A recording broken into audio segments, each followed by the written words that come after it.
네, 그럼 지금부터 제 391회 스태피 과학기술 정책 포럼을 시작하겠습니다. 저는 스태피 김용환입니다. 먼저 오늘 궂은 날씨에도 참석해 주신 모든 여러분들께 감사의 말씀드리겠습니다. 오늘 주제는 IPCC 기후변화 정부 간 협의체의 5차 평가보고서 주요 이슈와 대응 방안이라는 주제로 권원태 국립기상과학원 연구위원께서 주제 발표를 해주시겠습니다. 그리고 이명진 자장님의 사회로 이승준 한국환경정책평가연구원 부연구위원님, 예상욱 한양대 해양융합과학과 교수님, 이우성 스태피 글로벌 정책연구센터장님께서 토론을 수고해 주시겠습니다. 그럼 먼저 스태피 송종국 원장님의 개회사가 있으시겠습니다. 박수로 맞아주시면 감사하겠습니다.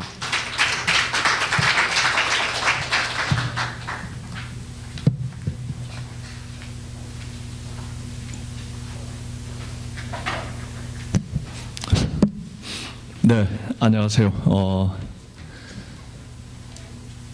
오늘 우리 권은태 박사님 모시고 아주 좋은 주제로 스태피 정책 포럼을 하다 보니까 오랜 가뭄을 해결하는 단비도 지금 오는 것 같습니다. 아마 비가 내려서 좀 늦게 오시는 분들도 계시겠지만은 오늘 이 주제는 우리 한국만의 어떤 문제 이슈가 아니고 전 세계적인 이슈인 것 같습니다. 얼마 전 박근혜 대통령께서 유엔에 가셔서 유엔의 그 포스트 2015 밀레니엄 그 디벨롭먼트 프로젝트에 대해서 한국에 어떤 지원을 약속을 하신 것 같습니다. 그 안에 이 기후 변화와 관련된 문제도 들어 있는 것 같습니다. 그래서 사실 지난 정부에서는 우리 녹색 성장이라는 주제로 우리나라가 이 기후 변화에 대응해서 많은 정책적인 어떤 정부 차원의 지원도 해왔었고, 또 현 정부도 사실은 지난 정부의 녹색 성장과 관련된 부분을 완전히 폐기한 게 아니고 지속적으로 지원을 하고 있고, 또 우리나라에 설립이 된 그 국제 녹색금융센터도 잘 지금 운영이 되고 있다고 생각합니다. 그래서 이 기후 변화 문제는 우리가 단기적으로 뭐 어떻게 대응을 하는 그런 문제는 아닌 것 같습니다. 그래서 저희 스태피에서도 이 주제가 뭐 앞으로 계속 우리에게 영향을 미치고 또 우리가 잘 준비해야 되는 문제이기 때문에 과학기술정책 포럼의 주제로 삼았고, 오늘 권 박사님 모시고 좋은 말씀을 듣고 또 우리 토론자분들도 좋은 토론을 해 주셔서 앞으로 우리가 기후 변화에 대해서 어떤 정책적인 대응을 보완해 나가야 될지, 또 이 기후 변화가 가져오는 여러 가지 또 그동안 알려지지 않았던 문제들에 대해서 논의를 하는 자리가 될 것 같습니다. 하여간 오늘 비가 아주 반가운 비가 오는 와중에 많은 분들이 우리 스태피 정책 포럼에 참여해 주셔서 다시 한번 감사를 드리고요. 저희 스태피가 지난 12월에 세종시로 내려간 이후에 정책 포럼을 서울과 세종 또 지역의 각 도시에서 개최를 하고 있습니다. 계속 저희 스태피 정책 포럼에 많은 관심을 가져주시면 감사하겠습니다. 네, 감사합니다.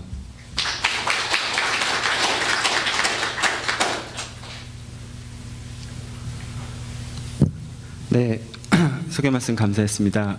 다음은 권원태 연구위원님의 소개를 간략히 드리겠습니다. 먼저 연구위원님께서는 서울대학교 사범대학 지구과학 교육과에서 학사를 하시고 미국 유니버시티 오브 일리노이에서 대기과학으로 석사를 받으셨습니다. 그리고 텍사스 A&M 유니버시티에서 기상학으로 박사학위를 하셨습니다. 국립기상연구소 현 국립기상과학원의 소장을 역임하시고 기상청의 기후과학국장, 그리고 현재는 국립기상과학원의 연구위원이시면서 한국기후변화학회 회장을 맡고 계시고요. 또 국회 기후변화포럼 공동대표를 맡고 계시고 또 기후변화정책연구소 소장을 역임하고 계십니다. 권원태 연구위원님을 박수로 맞아주시면 감사하겠습니다.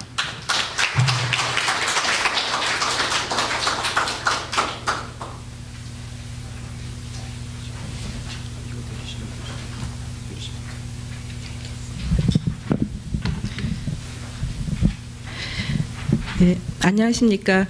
오늘 또 원장님 인사 말씀에서도 하셨다시피 정말 오랜만에 비가 와서 정말 기쁜 마음으로서도 이렇게 비가 이렇게 반가운 거는 또 오랜만인 것 같은 생각이 듭니다. 그래서 제가 최근에 기상청에서 1783년, 84년 2년 동안 경기 관찰사 심이지라는 분께서 정조 임금한테 이렇게 보고를 한 내용 중에서 농사하고 치국이 자료와 관련된 걸 이렇게 쭉 뽑아봤거든요. 그랬더니 정말 제가 그거 보면서 이제 원고를 한번 읽어달라 그래서 읽으면서 느꼈던 게 이거 엘니뇨가 발생했던 해가 아니야? 하는 생각이 불뚝 들더라고요. 그래서 찾아보니까 엘니뇨가 발생을 했었고요. 83년도 그때도 여름에 계속 가물어가지고 그 전에도 가물었는데 그 해에도 또 가물어가지고 상당히 비가 오기를 기다리는 그 마음, 그리고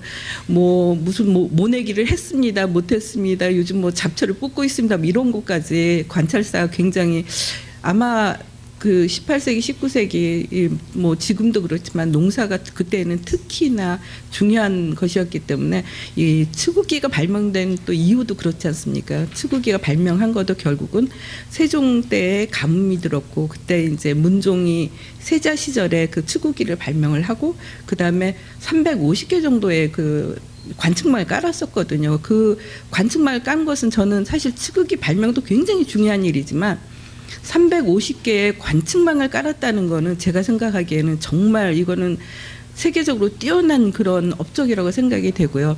거기에서 과학자로서 느꼈던 자부심은 뭐냐면은 세종께서 치국기의 그런 정량적인 관측을 통해서 나라를 통치하고자 했다 하는 점에서 저는 굉장히 중요한 일이라고 생각이 돼서 우선 비가 오는 것에 대해서 비가 오는 것 때문에 생각나서 말씀을 드렸고요.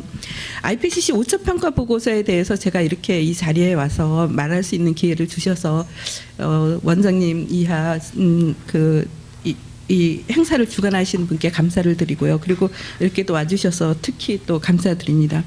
제가 오늘 말씀드리고자 하는 내용은 IPCC에서 기후변화에 관해서 전부 5번의 평가 보고서를 냈는데 그중에서 지금 현재 우리가 알고 있는 기후변화에 관해서 우리가 알고 있는 것이 무엇인지, 그리고 앞으로 어떤 내용들이 국제사회에서 이제 거론이 될 것인지 하는 것에 대해서 잠시 생각해보는 시간을 가지고자 했습니다.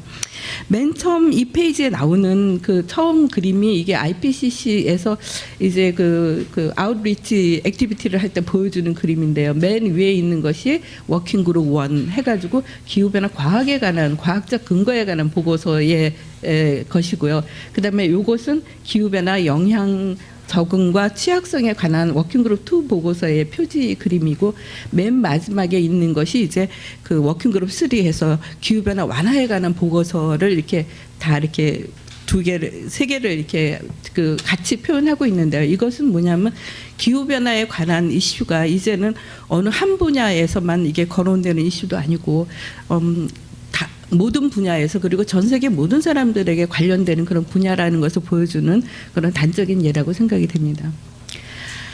작년 11월, 그러니까 지금으로부터 한 1년쯤 전인데요. 11월에 IPCC 40차 총회에서 마지막 5차 평가 보고서를 발표를 했습니다. 승인을 하고 발표를 했습니다. 그때 유엔 사무총장 반기문 사무총장께서 직접 기자회견장에 참석을 해서 굉장히 중요한 메시지를 얘기를 한 적이 있습니다. 저는 이 반기문 사무총장이 얘기하는 말씀하신 그 메시지가 어떻게 보면 그 IPCC 5차 평가 보고서와 그리고 지금 현재 우리가 처한 상황을 굉장히 간단한 명료하게 그 표현한 그런 말씀이라고 생각이 되는데요. 첫 번째는 뭐냐면 과학적인 메시지는 확실하다. Science has spoken. There is no ambiguity in their message라고 이야기를 했습니다. 그리고 두 번째는 이제는 행동해야 되는 때다. 이제는 뭐 얘기만 하지 말고 이제는 뭔가 움직여야 된다. 그리고 마지막에 문제는 굉장히 중요한데 이게 또 상공회의사다 보니까 경제적인 이슈인데요. 조기 대응할수록 비용이 적게 든다. 그러니까 우리가 그 시간이 이제 걸리면 걸릴수록 재해 비용도 많이 들지만 이산화탄소 감축을 위한 그 노력도 갑자기 충격적으로 이렇게 그 다가올 것이기 때문에 비용을 적게 들이기 위해서는 오히려 빨리 대응을 하는 것이 필요하다는 그런 얘기였습니다. 그래서 제가 말씀드린 내용이 사실은 여기에 대한 그런 것을 설명드리는 거라고 생각하시면 될 것 같습니다. IPCC가 정부 간 기후변화 협의체인데요. 이게 1988년에 UN 총회의 결의안에 의해서 설립이 됐고요.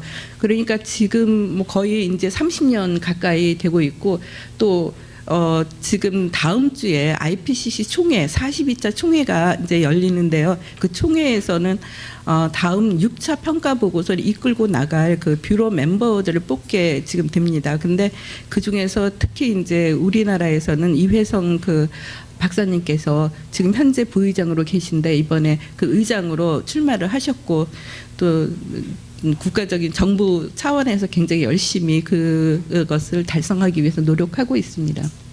현재 그 IPCC의 기능은 제가 생각하기에는 그 기후 변화에 관한 모든 분야에 대해서 과학적이고 객관적인 정보를 제공하는 것이다라고 말씀을 드릴 수가 있겠고요.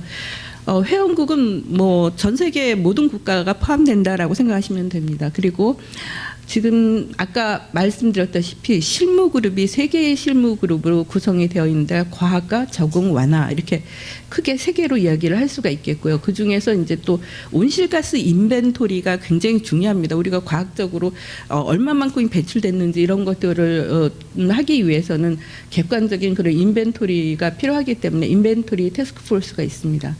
평가 보고서는 이제 한 6년 내지 7년에 걸쳐서 작성을 하게 되는데 작성을 하면은 약 이제 여러 번에 걸쳐서 리뷰를 하게 되고 그리고 맨 마지막에 SPM이라고 해서 Summary for Policy Maker라고 하는 것은 라인 바이 라인 승인을 하게 됩니다. 제가 이 얘기를 굳이 드리고 싶은 이유는 뭐냐면은 우리가 기후변화 협약이라는 어떤 국제 협상 테이블에 가서 무슨 근거로 협상을 진행할 것인가를 결정하는 것은 바로 이 보고서라는 걸 말씀드리기 위해서입니다. 그래서 그렇기 때문에 이 보고서에 있는 내용의 경우 특히 이제 뭐 라인 바이 라인으로 하기 때문에 굉장히 엄밀하게 하는 거고요. 그래서 이 라인 바이 라인에 들어있는 그런 내용에 대해서는 사실은 그 협상 테이블에서 그거 틀렸다라는 말을 하기가 굉장히 어려운 그런 상황이 되는 거죠. 그리고 잘 아시다시피 이제 신기후 체제가 이제 앞으로 그 우리가 예상을 하고 있고 파리에서 뭔가 좋은 그 협상 결과가 나오기를 바라고 있는데요. 이런 것들이 지금까지 IPCC 보고서가 한 번 나올 때마다 국제 그 무대에서 뭔가 변화가 일어났었다 하는 것들을 말씀드릴 수 있겠습니다.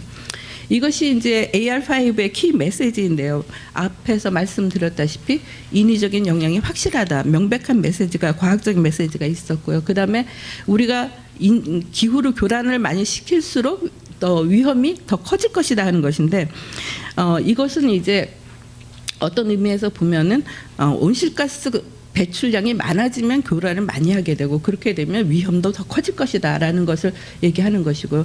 맨 마지막에는 그래도 우리가 좀 알고 있는 좀 보다 긍정적인 메시지인데 우리가 지금 현재 과학기술적으로는 방법을 알고는 있다. 하지만 문제는 여기서 그 지금 행동해야 되는 거다. 그다음에 빨리 행동해야 된다는 그런 이야기가 뭐냐면 그게 정책적으로 추진되지 않으면은 의미가 없는 거죠. 근데 지금 현재까지는 우리가 어떤 방향이라든가 기술적인 문제라든가 이런 것에 대해서는 많이 노력하고 있고 또 해법이 나올 거라고 생각이 됩니다. 그리고 여기에 보여드리는 게 아까 그 그림을 잠깐 이렇게 떠올리시면 이 세 개의 그림이 거기에 있는 것이고요. 그다음에 이 전체 보고서를 SPM은 뭐 굉장히 그 양이 얇지만 전체 보고서 양은 따지고 보면 한 5,000페이지 정도 되기 때문에 어마어마한 방대한 양의 그런 보고서가 작성이 되었다라고 말씀드릴 수 있겠습니다. 그러면 이제 5차 보고서에서 나온 내용들을 제가 이렇게 중요한 이슈만 하나하나 이제 짚어보면서 말씀드리도록 하겠습니다. 하나는 인간 활동으로 인해 기후가 변하고 있다 하는 메시지입니다. 그러니까 만약에 인간 활동으로 인해서 기후가 변하는 것이 아니라면 국제 무대 협상이라는 것이 필요가 없는 거죠. 인간 활동으로 인해서 했다는 것을 우리가 과학적으로 증명을 해야지만, 그래서 우리가 그러면 무엇인가 우리의 생활 양식을 바꿔야 되겠다 하는 것들을 얘기를 할 수 있기 때문에 이것은 굉장히 과학적으로 중요한 메시지이고, 이것이 없다면 아마 기후변화 협상의 이 진행도 굉장히 어려울 것으로 생각이 됩니다. 그래서 인간 활동으로 인해서 기후가 변하고 있다는 이 그림을 자세히 보시면은 처음에는 맨 아래에 있는 것이 CO2 연간 배출량부터 시작해서 온실가스 농도, 해수면, 평균 기온 해서 전체적으로 보시면 어떻게 보면 우리가 이걸 보면은 그냥 원인과 결과에 대해서 어떤 그 연계성을 알 수가 있습니다. 그런데 이 그림은 굉장히 어떻게 보면 굉장히 SPM 승인하는 과정에서 정말 어렵게 통과된 그림인데요. 여기서 전에는 여기까지만 했습니다. 연간 배출량을 포함하지 않고 그림 3개를 보여줬었는데 이번 5차 보고서에서는 연간 배출량을 보여줬다는 것은 굉장히 의미 있는 그런 발전이라고 생각이 되고, 이런 것을 통해서 우리가 우선 인간 활동으로 인해서 기후가 변하고 있다는 것에 대해서 좀 더 이렇게 가깝게 생각할 수가 있을 것 같습니다. 그리고 여기에서는 온실가스 농도의 경우에는 메탄이나 이산화탄소, 아산화질소 이런 것들이 전부 크게 증가하고 있고, 특히 이제 이산화탄소가 차지하는 비중이 큰데요. 이것은 한 40% 이상. 여기서는 이제 이게 2011년 자료라서 390.5인데 지금 현재는 400ppm이 될 거로 지금 예상을 하고 있습니다. 그리고 이 온난화가 일어나는데 단지 온도, 기온만 올라갔다 하는 것이 아니라 어떻게 보면은 바다는 우리가 잘 알고 있는 온돌 시스템의 구들장이라고 생각할 수가 있습니다. 바다에서는 계속해서 에너지를 흡수하고 있는데 어느 정도 에너지를 흡수하느냐면은 에너지 흡수한 양을 보시면은 제타줄입니다. 이게 10의 21승인데 제가 한번 매년 지구 시스템에 저장되는 에너지 최근에 얼마씩 저장이 되는 걸 봤더니 약 15 제타줄 퍼 이어 정도의 에너지가 저장이 되고 있는데 이 중에서 90% 이상이 바다에 저장이 되고 있습니다. 바다는 비열이 높기 때문에 굉장히 천천히 온도가 올라가고 있는데요. 하지만 바다가 이렇게 뜨거워지고 있기 때문에 결과적으로 우리가 당장 온실가스 배출을 줄인다고 하더라도 이게 온도가 올라가는 것을 막기에는 시간이 좀 걸릴 것이다 하는 것들을 이 그림을 통해서 한번 생각해 볼 수 있습니다. 온난화 증거는 아까 보셨던 그런 내용이긴 한데 여기에서는 보면은 얼음과 관련된 것, 추위와 관련된 것은 일단 다 줄어들고 나머지 부분들은 이제 이게 관측 자료에 근거한 것이거든요. 그래서 온도 상승하고 있다 하는 걸 볼 수가 있고요. 특히 이제 중요한 것은 극한 기후라고 해서 저희가 익스트림 이벤트라는 표현을 쓰는데 이것은 재해와 관련된 그런 내용이 되겠죠. 그래서 이런 극한 기후들의 경우에는 지역에 따라서 차이가 있긴 하지만 상당히 극한 기후가 변하고 있다는 것을 우리가 확실히 알 수 있습니다. 예를 들어서 이제 우리나라의 경우에 보면 우리나라의 5년 동안의 평균 기온과 강수량, 이것은 6개 관측 지점 자료를 이용해서 한 것인데 이것을 봐서 제가 이제 매년 표시를 하면 굉장히 변동성이 크기 때문에 5년씩 평균을 했습니다. 그래서 이것이 기온축이고 강수량축인데 1945년 이전에는 대강 우리나라의 평균 기온이 이 6개 지점 평균 기온이 12.6도, 7도 정도가 됐었고 1200mm가 안 됐습니다. 강수량이. 한데 지금 현재의 경우에는 보시다시피 13도가 넘고요. 그다음에 비가 1300mm가 넘을 정도로 굉장히 많은 강수량 한 200mm 정도가 증가를 했거든요. 근데 이 200mm 강수량 증가, 오늘도 뭐 비 때문에 굉장히 하지만 강수량 증가를 보면은 제가 이것은 어떻게 나는 것이냐면 맨 아래는 1에서 10mm의 비가 왔을 때 그 양을 총합한 것이고 그 다음이 30mm까지 그 다음에 이제 80mm 해가지고 보시면은 실제로 30mm까지 오는 비에 의한 강수량의 증가는 거의 없습니다. 여기에서 중요한 것은 그러니까 30mm 이상 집중호우의 발생이 우리나라 여름철에 발생하는데 여름철 특히 비가 많이 오는 그런 계절에 그 집중호우의 발생이 증가함으로써 강수량이 많아지고 있다. 이 이야기는 우리가 재난이라는 그런 재해라는 그런 측면에서 봤을 때는 굉장히 중요한 그런 사실이라고 할 수가 있겠습니다.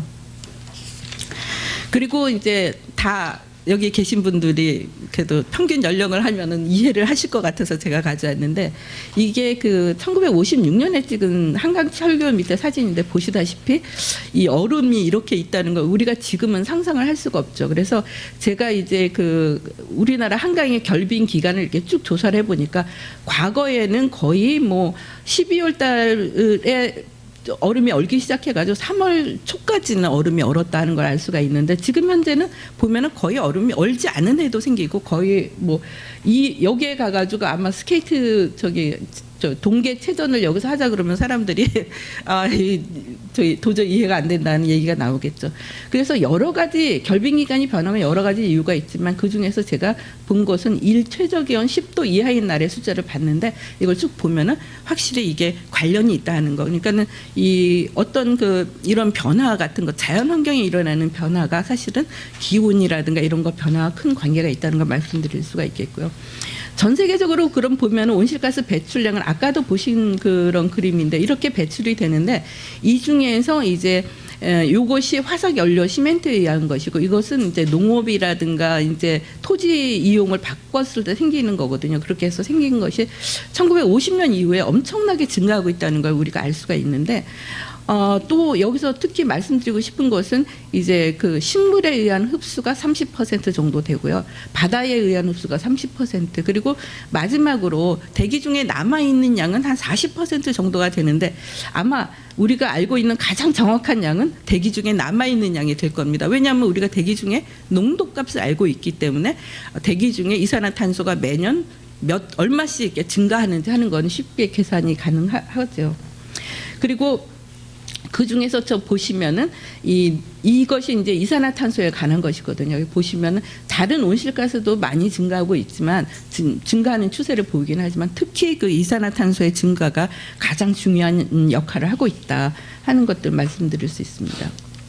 그리고 이산화탄소 농도를 보시면 아까 보신 거와 마찬가지인데 여기서 보시면은 이게 남반구와 북반구에서 2009년도 1월 1일부터 12월 31일까지인데 특히 봄철이 되면서 5월 달이 되면서 여기에서부터 이 농도가 막 줄어드는 걸 보실 수가 있습니다. 이것은 이제 보리얼 포리스트에서 이렇게 탄소 광합성 작용을 하면서 굉장히 많은 이산화탄소를 흡수하기 때문에 이런 것들이 가능한 거죠. 그래서 실제로 여기에서 보시다시피 남극에서부터 북극까지 이산화탄소 농도를 10년간 이렇게 보면은 남극의 경우에는 천천히 증가, 그러니까 특별히 변동성이 크지 않은데 북반구의 경우에는 엄청난 그 변동성을 가지고 변화하고 있다. 이것은 배출량이 북반구에서 많이 배출이 되고 있다는 것과 그다음에 그 계절적인 그런 그 흡수 작용이 있기 때문에 이런 것이 가능하다는 것을 말씀드릴 수 있습니다.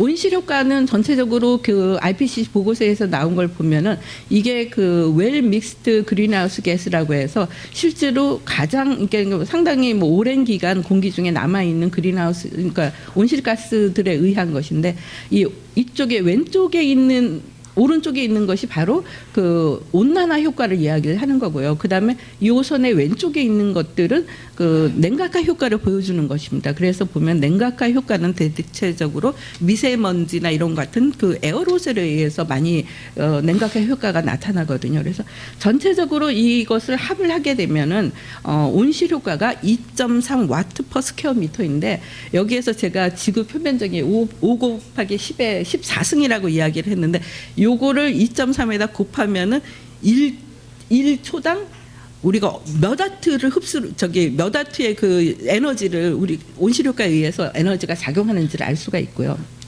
그리고 또 하나 이제 중요한 점은 우리가 항상 얘기하다 보면 뭐 이산화탄소 이야기를 합니다. 하지만 이산화탄소 이외에도 온실가스들이 있는데 그 온실 효과, 그러니까 이 2.3 와트 퍼 스퀘어 미터의 온실 효과를 갖는 그 온실가스의 농도를 이산화탄소의 상당 농도로 만약에 바꿔본다고 하면 지금 현재 430 ppm 정도가 되고요.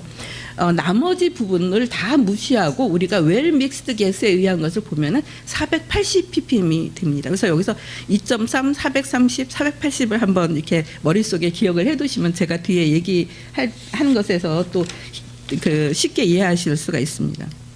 기후변화의 원인에 대해서는 우리가 여러 가지 자연적인 원인과 인위적인 원인을 이렇게 들 수가 있는데요.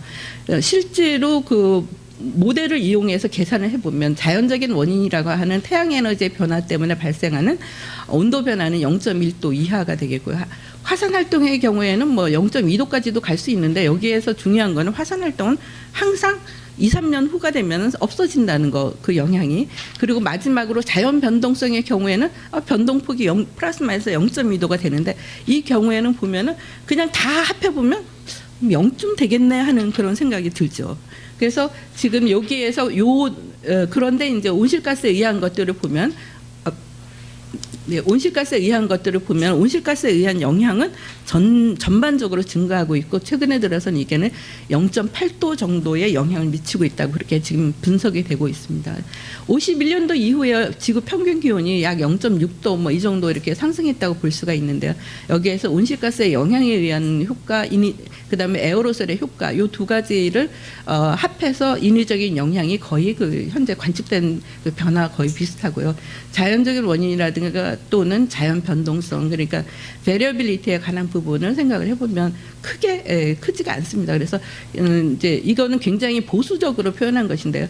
반 이상이 그 온실가스 때문일 가능성이 대단히 높다. 그래서 대단히 높다는 95% 이상의 확신을 가지고 우리가 얘기하는 것이다 하는 것들을 말씀드리는 겁니다. 그러면 우리가 미래를 예측할 필요가 있는데요. 미래를 예측하기 위해서는 사실은 가장 중요한 것은 우리가 온실가스 농도가 어떻게 변할 것이다 하는 것과 그 다음에는 어떤 모델을 가지고 할 것이냐 하는 부분, 그리고 맨 마지막에는 이거를 우리가 지역에 어떻게 표현할 것인가 하는 것인데요. 여기서 보시면은 파란색으로 표현한 세 개의 그 이슈들은 전부 다 국제 협력을 통해서 지금 현재 공동 연구로 추진되고 있는 것입니다. 표 농도 경로 시나리오를 결정하는 것도 그렇고, 그 다음에 이제 CMIB라고 해서 기후 모델 비교 사업이 세계 기후 연구 프로그램을 통해서 이 두 가지가 하고 있는데, 이것이 미래 2100년까지 미래 기후를 전망하는 거. 그 다음에 나머지 이제 코덱스라고 해서 이것은 지역적으로 그 상세하게 기후가 어떻게 변할 것인가를 예측하는 그런 사업인데, 이것도 국제적으로 같이 지금 현재 그 진행을 하고 있습니다. 우리가 기후변화를 예측하는 이유는 사실 기후변화 대응을 어떻게 할 것인가를 결정하는 데 있어서 중요한 문제가 되는 것입니다. 그래서 기후변화 대응을 위한 적응과 완화 쪽에 이런 그 정보들이 다 이렇게 되겠죠. 기상청에서 지난번에 했던 것을 보시면 이제 이런 RCP 시나리오, 그러니까는 농도 경로 시나리오와 그다음에 기후 모델을 이용을 해서 국제 협력도 같이 포함이 돼 있죠. 그리고 시나리오를 저희가 이제 슈퍼컴에서 이제 런을 했는데, 수행을 했는데, 저희가 1860년부터 2100년까지 240년을 시뮬레이션을 했습니다. 그러니까 1860년부터 시작해서 계속해서 온실가스나 에어로솔이 어떻게 변하는지에 관한 정보를 넣고 계산을 한 것인데, 실제로 당시 슈퍼컴에서 하루 그 모델을 수행을 하게 되면은 3년을 시뮬레이션이 가능했습니다. 그 이야기는 뭐냐면 240년을 하기 위해서는 한 번도 쉬지 않고 80일, 그러니까 뭐 사실 한 100일 정도가 걸린다라고 생각하시면 되는데요.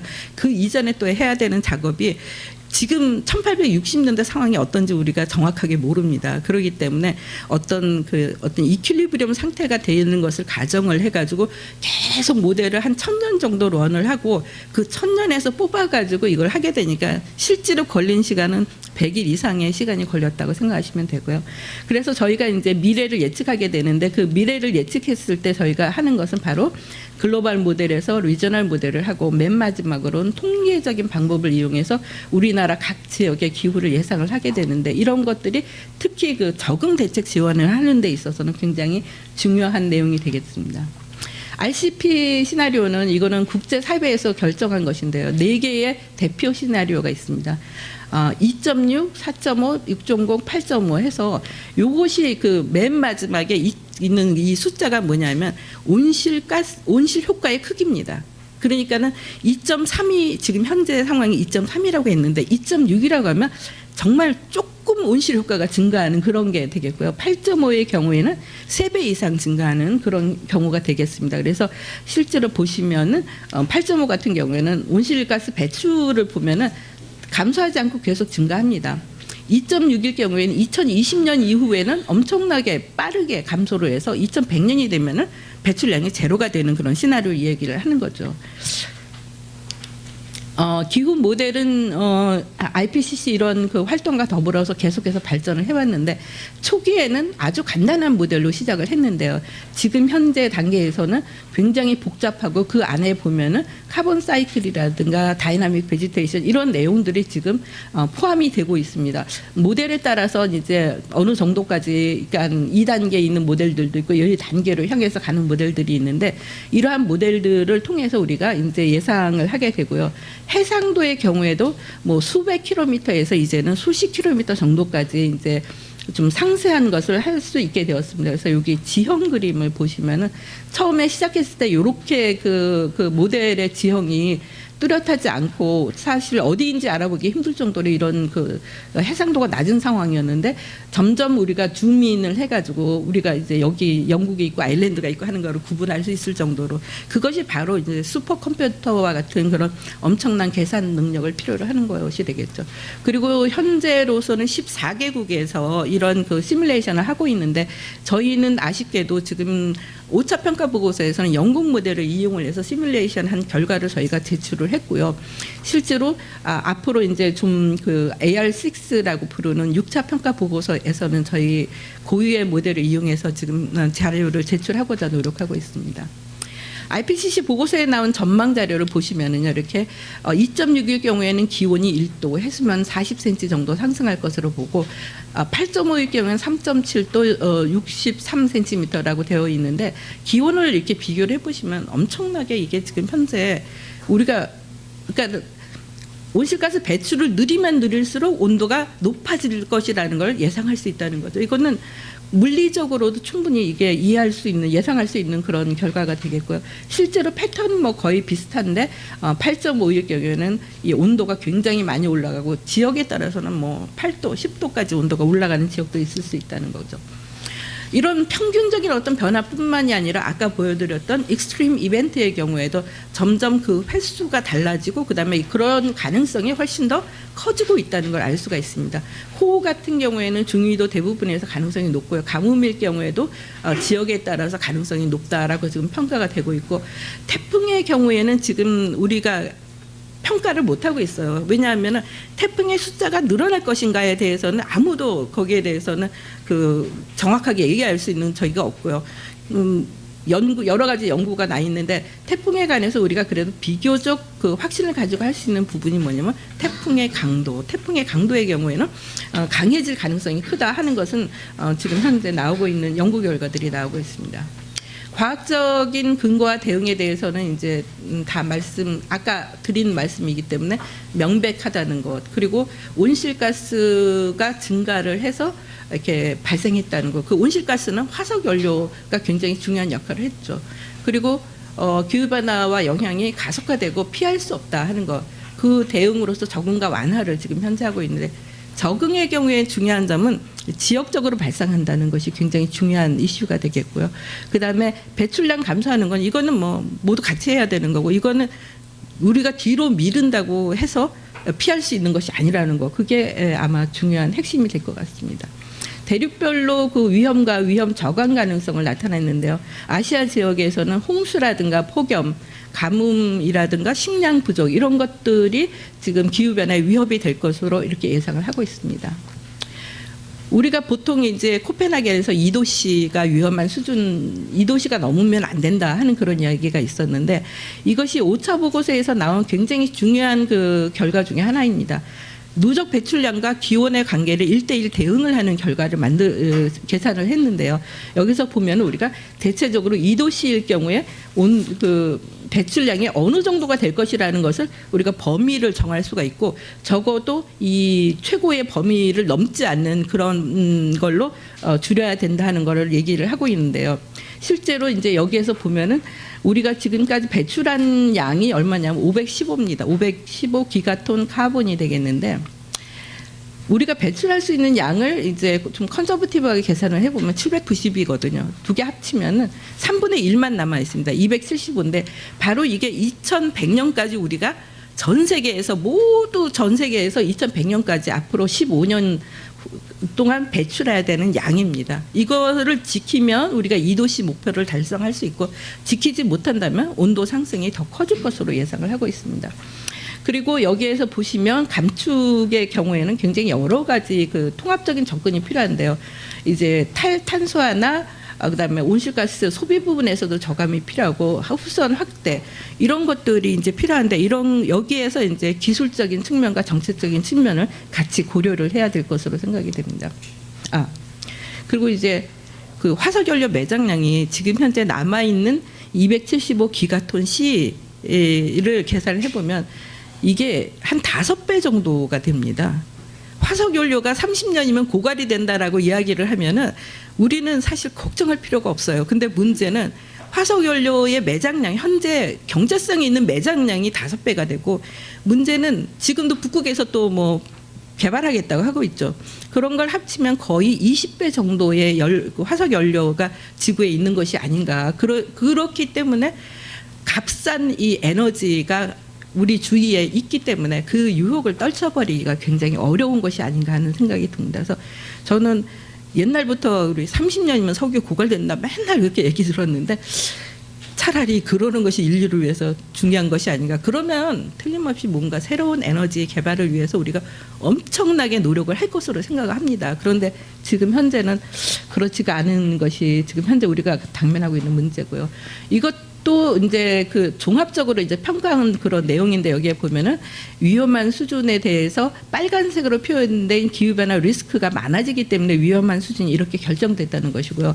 그 다음에 실제로 2050년까지 온실가스 배출량은 한 50% 정도로 줄여야 된다는 것을 여기에서 이렇게 보여주고 있습니다. 이것이 SPM 10에 나오는 것이거든요. 그래서 이 내용이 워킹그룹 1, 2, 3를 종합적으로 표현을 해서 왜 우리가 줄여야 하는지, 그리고 얼마를 줄여야 하는지를 보여주는 그런 상당히 중요한 그런 결과라고 할 수가 있겠습니다. 우리나라의 경우에는 뭐 온도가 이렇게 상승하고 강수량도 증가할 거로 보는데, 문제는 강수량이 단순히 이렇게 평균적으로는 증가할 것으로 예상이 되지만 변동성은 굉장히 큽니다. 근데 온도가 올라가게 되면은요, 문제가 뭐냐면 올해도 많이 느끼셨을 거예요. 온도가 올라가면은 이게 비가 오더라도 금방 땅이 말라버리거든요. 그런데 나무는 이게 뿌리가 깊기 때문에 이게 상관이 없는데, 실제로 농작물의 경우에는 뿌리가 깊지 않습니다. 그러니까 가뭄에 의한 토양의 이제 수분이 증발해 버리는 것 때문에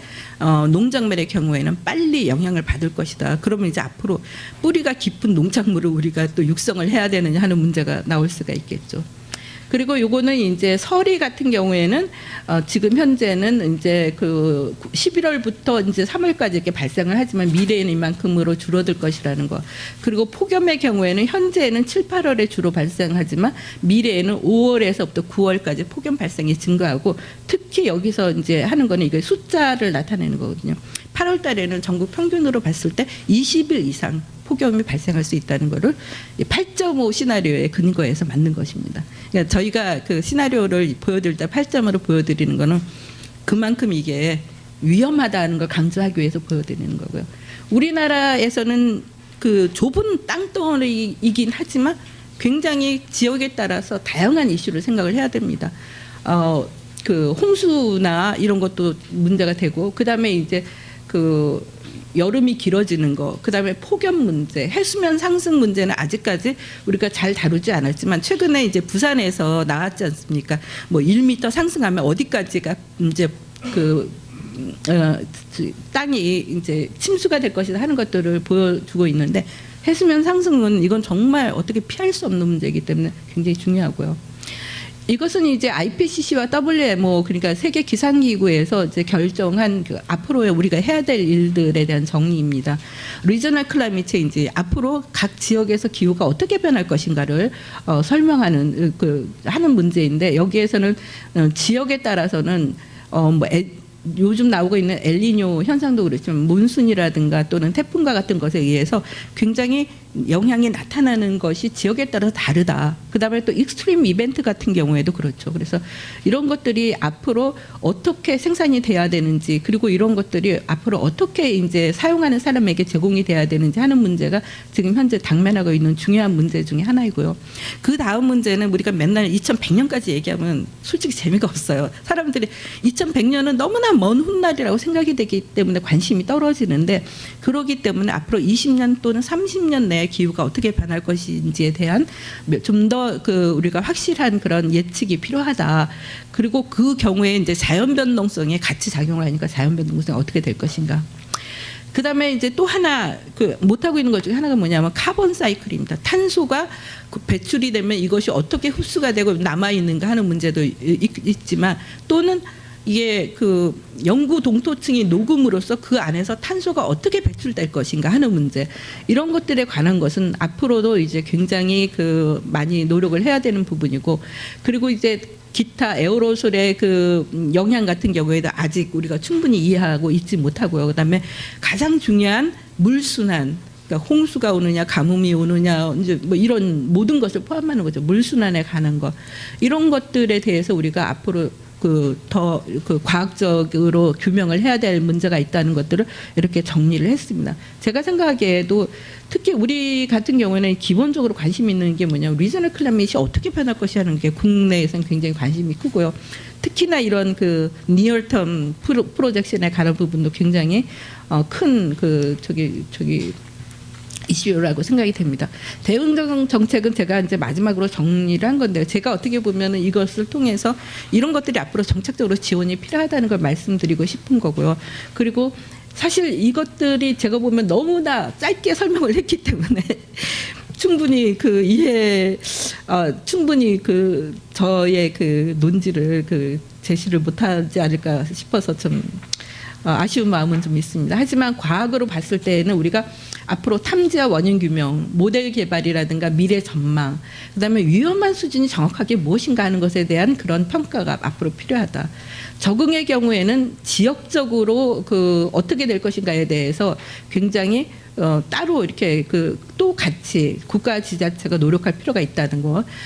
그리고 감축의 경우에는 결국은 뭐 에너지 줄이는 수밖에 없습니다. 에너지 사용 줄이고 탈탄소화하고 하는 것이 우리의 바로 우리의 역할인데 결국은 이것은 기술 개발과 산업과 민간의 참여가 굉장히 중요하다는 말씀드리고 아까 말씀드렸다시피 다음 주에 IPCC 의장 진출을 하고 있습니다. 여러분들께서도 다 마음을 합쳐서 지원을 해주시길 부탁드리고요. 그다음에 파리에서 캅21이 이제 나오는데 제가 여기서 굳이 요거 더 말씀드리고 싶은 거는 지금까지 나온 INDC를 가지고서는 2도씨는 사실 택도 없습니다.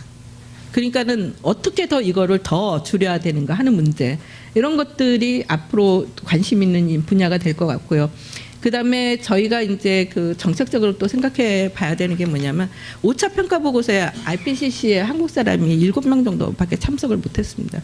전체가 800 몇십 명이었어요. 근데 850명쯤 되는데 한국 사람 7사람이라는 건 제가 생각하기에 우리나라의 여러 가지 일출을 봐서도 너무 이게 부족한 것 같은데 이런 면에 대해서 좀 정책적인 지원이 꼭 필요하다는 말씀을 드리고요. 대응 주제는 아까 말씀드린 그런 내용인데 맨 마지막에 있는 공감대 형성. 정책은 공감대가 없으면 정책은 나올 수가 없는 것 같습니다. 그래서 이런 공감대 형성을 위해서 같이 노력할 필요가 있다는 걸 말씀을 드리고요. 제가 이게 해수면 상승에 대해서 보여드리려고 제가 이게 2013년에 찍은 사진인데요. 남당항에 가서 찍었는데 우연히 봤는데 이거 한반도와 굉장히 비슷하더라고요. 근데 이게 해수면 상승되면 우리나라가 이렇게 될지도 모르거든요. 그래서 앞으로 좀 더 해수면 상승에도 관심을 가져주시고 기후변화에 대해서 많은 정책적 지원과 고민을 같이 해주실 수 있기를 부탁드리겠습니다. 감사합니다.